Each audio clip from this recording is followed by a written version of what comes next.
Welcome back to my channel. നമുക്കിന്നൊരു കോവയ്ക്ക അച്ചാർ ഉണ്ടാക്കിയാലോ? അതിന് വേണ്ടിയിട്ട് ഞാൻ കോവയ്ക്കയൊക്കെ അടർത്തിയെടുത്ത് കൊണ്ട് വെച്ചിട്ടുണ്ട്. ഇത് ഞാൻ നല്ലതുപോലെ കഴുകിയെടുത്ത് തുടച്ച് വെച്ചതാണ്. വെള്ളമയമൊന്നും ഒട്ടും കാണരുത്. ഇത് നമുക്കിതൊന്ന് ഇതിൻ്റെ ചുവടൊക്കെ ഒന്ന് മുറിച്ച് കളഞ്ഞിട്ട് നമുക്ക് ഒന്ന് അരിഞ്ഞെടുക്കണം. ഞാനിവിടെ നമ്മൾ കടുമാങ്ങയൊക്കെ ഇടാനായിട്ട് അരിയത്തില്ലേ, അതേ പരുവത്തിനാണ് അരിഞ്ഞെടുത്തേക്കുന്നത്. ഇതെല്ലാം നമുക്കിതുപോലെ അരിഞ്ഞെടുക്കാം.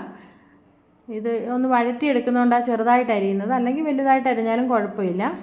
ഇതെല്ലാം ഞാനിവിടെ ഒരു ബൗളിനകത്ത് അരിഞ്ഞെടുത്ത് വെച്ചിട്ടുണ്ട്. ഇനി നമുക്കിതൊന്ന് വഴറ്റിയെടുക്കണം. അതിന് വേണ്ടിയിട്ട് ഞാനൊരു പാനൊക്കെ അടുപ്പത്ത് വെച്ചിട്ടുണ്ട്, ഗ്യാസൊക്കെ ഓൺ ആക്കിയിട്ടുണ്ട്. ഇനി നമുക്ക് അതിലേക്ക് നല്ലെണ്ണ ഒഴിച്ചു കൊടുക്കാം. നല്ലെണ്ണയ്ക്കകത്താണ് ഉണ്ടാക്കുന്നത്, അച്ചാറായതുകൊണ്ട് നല്ലെണ്ണയിലാണ് ഉണ്ടാക്കുന്നത്. ഞാൻ അവിടെ എണ്ണയൊക്കെ ഒഴിച്ച് കൊടുത്തിട്ടുണ്ട്.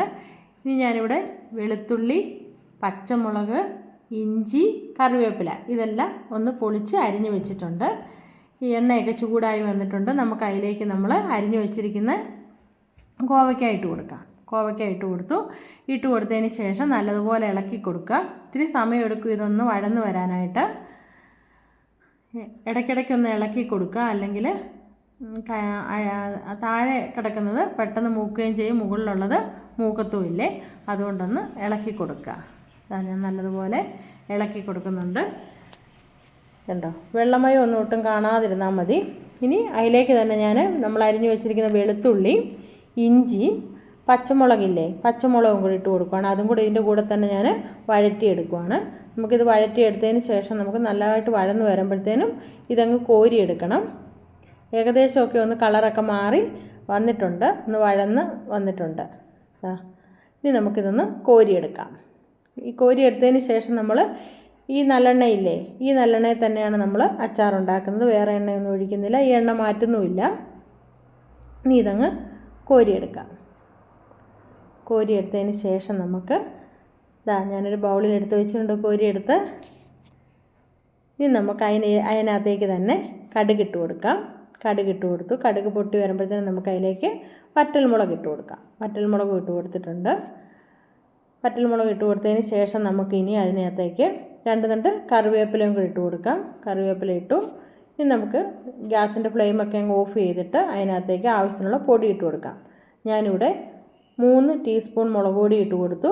1 ടീസ്പൂൺ മഞ്ഞൾപ്പൊടി, 1/2 ടീസ്പൂൺ ഉലുവാപ്പൊടി, 1/4 ടീസ്പൂൺ കായപ്പൊടി ഇട്ട് കൊടുത്തിട്ട് ഉപ്പും കൂടെ ആവശ്യത്തിനുള്ള ഉപ്പും ഇട്ട് കൊടുത്തതിന് ശേഷം നമുക്ക് ഇതിനകത്തേക്ക് നമ്മൾ ആ വറുത്ത് കോരി വെച്ചിരിക്കുന്ന കോവയ്ക്കായില്ലേ, അതും കൂടി ഇട്ട് നല്ലതുപോലെ ഇളക്കി കൊടുക്കുക. ഇളക്കി കൊടുത്തതിന് ശേഷം ഇനി നമുക്ക് ഗ്യാസിൻ്റെ ഫ്ലെയിമൊക്കെ ഒന്ന് ഓണാക്കണം. ഓണാക്കിയതിന് ശേഷം നമുക്ക് ഇതിനകത്തേക്ക് വിനാഗിരി കൂടി ഒഴിച്ചു കൊടുക്കാം. എൻ്റെ കയ്യിലിരിക്കുന്ന ഈ തവിയില്ലേ, അതിനകത്ത് ഞാൻ 2 തവി വിനാഗിരിയാണ് ഒഴിച്ചു കൊടുത്തത്. വിനാഗിരിയും കൂടി ഒഴിച്ചു കൊടുത്തിട്ട് നല്ലതുപോലെ ഇളക്കുക. ഇളക്കിയതിന് ശേഷം ഒന്ന് തിളച്ച് വരുന്നതിന് ശേഷം നമുക്കിത് വാങ്ങി ഞാനൊരു വേറൊരു ബൗളിലേക്ക് എടുത്ത് വെച്ചു, അല്ലെങ്കിൽ അതിനകത്തിരുന്നങ്ങ് ചാറങ്ങ് കുറുകിപ്പോവേ. ഇതുപോലെ കോവയ്ക്കൊക്കെ കിട്ടുമ്പം എല്ലാവരും ഇതുപോലെ അച്ചാറൊക്കെ ഒന്ന് ഉണ്ടാക്കി നോക്കണേ. നല്ല ടേസ്റ്റുള്ള നല്ല അടിപൊളിയായിട്ടുള്ളൊരു അച്ചാറാണ്. ഇനി ഞാൻ ഇത് നല്ലതുപോലെ തണുത്തതിന് ശേഷം വേറൊരു ബോട്ടിലിനകത്തേക്ക് മാറ്റും. ബോട്ടിലിനകത്ത് വെള്ളമയം ഒന്നും കാണരുത്. അപ്പം നമുക്കിനി അത് വേറൊരു ബോട്ടിലേക്ക് മാറ്റാം. ഞാൻ ഈ ബോട്ടിലിനകത്തേക്ക് മാറ്റിയിട്ടുണ്ട്. നല്ല ടേസ്റ്റാണ് ഈ അച്ചാറിന്. നല്ലൊരു മണമൊക്കെ ഉണ്ട്, നല്ലൊരു പുളിയും ഒക്കെ ആയിട്ട് ഉള്ളൊരു അച്ചാറാണ്. നമ്മുടെ കടുമാങ്ങയുടെയൊക്കെ അതേ ടേസ്റ്റാണ്. ഇനി നല്ലൊരു വീഡിയോയുമായി അടുത്ത ദിവസം കാണാം. Okay, by.